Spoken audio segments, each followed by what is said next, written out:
Buenos días, Monseñor Luis Cabrera, presidente de la Conferencia Episcopal Ecuatoriana. Gracias por acompañarnos. Ayer se hacía un llamado a la tregua para que los sectores movilizados y el gobierno puedan empezar un diálogo. Cuando ayer, Monseñor, se abría una luz de esperanza de que esto podía ocurrir, terminó siendo el peor día. Vandalismo, violencia, delincuencia, enfrentamientos, fallecidos, muchos heridos. Fue terrible. ¿Cómo se puede hablar de una tregua en el nivel de violencia que tenemos en este momento en el Ecuador? Buen día. Muy buenos días. En primer lugar, yo quiero hacer una precisión. La propuesta de tregua fue elaborada por más de 300 organizaciones de la sociedad civil. Lo que se hizo es pedir a la Conferencia Episcopal que presentara esa propuesta tanto a los medios de comunicación como a las partes, en este caso al gobierno, y también a los movimientos indígenas y organizaciones sociales. Entonces, el contenido de la tregua, como ustedes muy bien ya lo conocen, pues lógicamente se decía que se cree un canal directo de diálogo.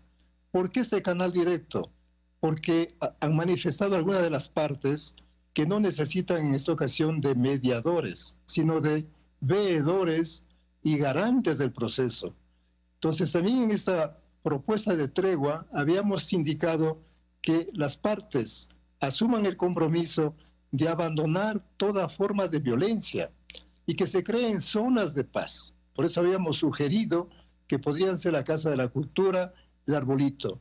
Igualmente en la propuesta se habla de que haya un acceso de la ciudadanía a los servicios básicos. Por ejemplo, el tema de la alimentación, de la medicina. Entonces, esa es la propuesta que nosotros hicimos. Hay que decir abiertamente que hasta ahora no hemos tenido una respuesta. Pero insisto que esta propuesta de tregua es la expresión de la sociedad civil a la que nosotros como Conferencia Episcopal nos hemos sumado y hemos presentado ante la ciudadanía. Pero es evidente, sí, está bien que se precise que son 300, que son cientos de organizaciones y de personas que se suman a pedir esto, pero es evidente que alguien no quiere dialogar o alguien está evitando que esto llegue a concretarse. Le repito, Monseñor, porque lo de ayer fue muy importante. Cuando se abrió este canal, se cerró enseguida. Así es. Con mucha tristeza y preocupación hemos constatado cómo esta ola de violencia ha crecido de una manera impresionante. Con eso prácticamente como que se eliminan esas condiciones mínimas para que el tan anhelado diálogo se dé. Sin embargo, yo creo que nuevamente, sumándonos a todo el sentido del pueblo ecuatoriano, ese pueblo que quiere la paz y que sabe que el único camino es el diálogo, nosotros quisiéramos volver nuevamente a tocar la mente, los corazones y la voluntad de las personas que están en este momento en este litigio. Monseñor. Apostamos... Sí, dígame nomás. Buenos días, Monseñor. Sí, esa propuesta de tregua de las organizaciones sociales, como usted señalaba, más de 300, venía acompañada también de una propuesta de compromisos. Uno de esos compromisos decía apoyar un diálogo directo entre el gobierno y los movimientos indígenas. Pero ¿cuál puede ser ese canal directo de diálogo que todavía no se encuentra y que todavía, pues, evidentemente no genera ese resultado? Al punto de que vamos 12 días ya de una movilización, de un paro. Para mí el punto crítico está a partir de la experiencia del 2019 en que si una de las partes no admite que haya mediadores, entonces la situación se vuelve muy difícil. Como decimos nosotros, cuesta arriba. Porque ya la pregunta es, ¿quién convoca a ese diálogo? ¿El gobierno o las organizaciones sociales e indígenas? ¿Quién convoca? Por eso yo sí creo que es necesario que haya una iniciativa, una nueva propuesta de la sociedad civil. Y aquí invitaría a la academia, a los medios de comunicación, a todas las organizaciones a que realmente se presenten como mediadores. Hay organizaciones internacionales, se ha hablado de las Naciones Unidas, de la Unión Europea, Amnistía Internacional, y aquí en Ecuador también tenemos muchísimas organizaciones que tienen una experiencia y un conocimiento en la mediación. Yo os invitaría a esas organizaciones a que elaboren una propuesta, porque dejar ahí simplemente a la buena voluntad de las partes para que tome la iniciativa y se sienten a dialogar, yo le veo un camino que no tiene mayores perspectivas. Monseñor, pero para eso tiene que haber voluntad. El gobierno tomó ayer la decisión de ceder en una petición de los movimientos indígenas al abrir las puertas de la de la Casa de la Cultura, al retirar la policía del Parque El Arbolito. Ante eso, el movimiento indígena, ellos debieron dar alguna respuesta. Dicen que quieren ir al diálogo, pero las acciones demostrarían lo contrario. Han dicho que no quieren mediadores, menos aún si se trata de organismos internacionales, y que más bien ellos aceptarían una veeduría de ciertos organismos. ¿Por qué no ser quizás la iglesia ese organismo veedor, que en algún momento pues también desde el lado de los movimientos indígenas fueron mencionados como aceptar que sea la iglesia la que también esté en ese camino? Bueno, yo creo que aquí es primero un llamado a la coherencia. Tanto el gobierno como las organizaciones indígenas han manifestado en reiteradas ocasiones que quieren el diálogo. Entonces, nosotros lo decimos en Ecuador, pues es hora de pasar del dicho al hecho, de la palabra a la acción. Entonces, yo os invitaría a la coherencia. En cuanto a los veedores, lógicamente ahí también las partes tendrían que elegir y proponer quiénes serían los veedores. Nosotros lo hemos puesto como características, primero que tengan una alta credibilidad, y luego la confianza también para las partes. Por eso habría que identificar quiénes son esos veedores, porque no vas a decir queremos veedores, queremos garantes, pero igualmente pues las partes tendrían que proponer para que aquellas instituciones pues despleguen todo su conocimiento, toda su experiencia.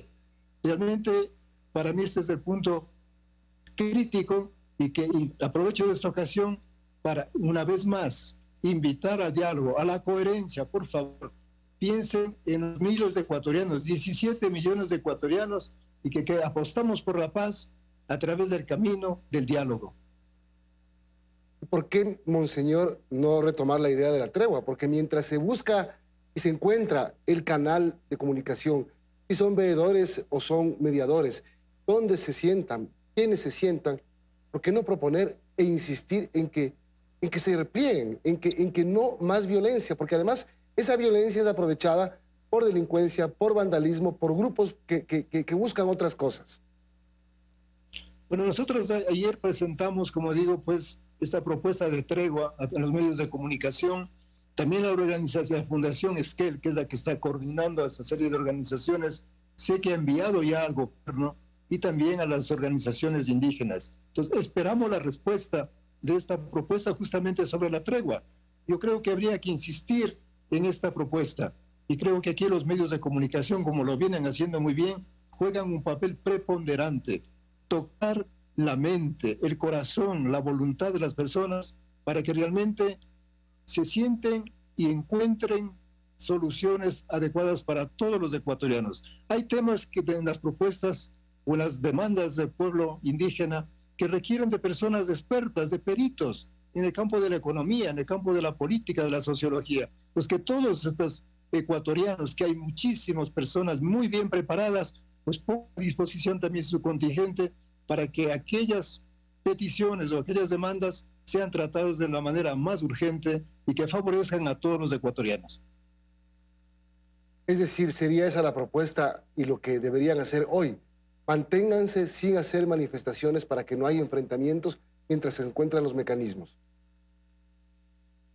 Bueno, en la tregua, una de las propuestas justamente es que cese inmediatamente la violencia, que, lo digo, se deponga el paro.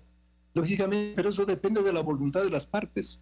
Entonces, volvemos a insistir que esa tregua quizás sea más difundida, socializada, como decimos, y que las partes, ante el clamor del pueblo, tomen en serio esta propuesta y lo asuman con responsabilidad. Monseñor, pero ¿cuál debe ser el mecanismo? Se lo pregunto porque la comisión convocante planteó esta apertura siendo mediadores, ¿no? Para que se dé ese diálogo. El gobierno respondió y dijo sí, acepto.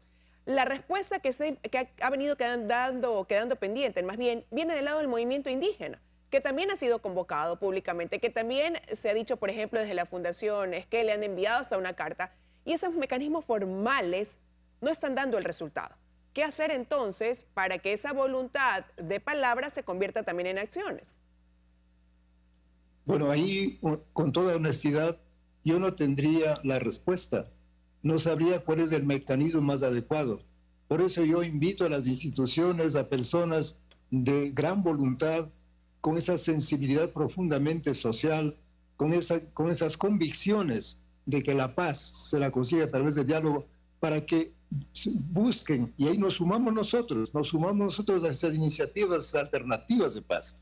Lógicamente, yo insisto en que aquí la sociedad civil juega un papel preponderante. Yo digo porque, caso contrario, da la impresión de que solamente el gobierno y también pues los movimientos son los únicos actores, y usted sabe que no es así. Hay millones de ecuatorianos, organizados o no, pero que queremos la paz. Entonces yo propondría que de aquí, de la sociedad civil, surja una nueva propuesta, que se insista a lo mejor en los temas de la tregua, pero continuar en este camino en el que nos hemos embarcado de la búsqueda de la paz por el camino del diálogo. Y usted, evidentemente, como hombre de fe, tiene la esperanza de que eso suceda pronto, pero ayer veíamos este escenario de cuando el ministro de Gobierno dijo: vamos a permitir que vayan al Ágora de la Casa de la Cultura a sacar la policía del Parque del Arbolito, pero a cambio exigimos el cese de la violencia, que se permita el libre paso, el libre tránsito, movilidad, sobre todo también para bienes y servicios, el hecho de poder transportar, que pasen, lleguen a sus lugares alimentos, medicinas. Y vimos lo que sucedió ayer. Ayer en el sector de San Antonio de Pichincha, militares que fueron agredidos, 17 militares heridos de gravedad cuando les daban resguardo a un convoy que llevaba alimentos. Vimos lo que pasó en los exteriores de la Asamblea. Desde el movimiento indígena señalan que no hay que permitir que haya gente infiltrada, pero las acciones dicen una cosa y las palabras dicen otra. Realmente eso deja el signo de interrogación de qué más tiene que pasar para que se dé ese diálogo. Bueno, yo creo que aquí es importante una reflexión. Yo no soy sociólogo, politólogo ni economista. Hablo como un ciudadano de a pie, guiado por el sentido común. Yo creo que el sistema democrático no será el más perfecto. Tiene sus debilidades, por supuesto, pero es el sistema que nos permite dialogar, que nos permite expresar libremente lo que pensamos, lo que queremos, lo que sentimos. Y creo que ese sistema democrático hay que defenderlo. Lógicamente hay que pasar de la democracia nominal a la democracia que llamamos participativa, donde el pueblo, donde las personas hagan escuchar su voz, que sea acogida, que sea valorada y que sea asumida. Pero yo creo que por ahí tenemos que trabajar mucho, de tal forma que si hay otros intereses políticos de conquistar el poder a través de medios violentos, pues no se les dé el cauce, no hay el apoyo. Si quieren conseguir sus legítimas aspiraciones del poder, que lo hagan siguiendo las leyes y de la Constitución, las leyes que tenemos en Ecuador. Entonces yo creo que aquí habría que pensar también en el sistema democrático, que es muy importante para Ecuador y para muchas otras naciones. Muchísimas gracias, monseñor, por haber estado con nosotros esta mañana. Que tenga un buen día. Gracias a ustedes y sigamos apostando por la paz, por el camino del diálogo. Un abrazo.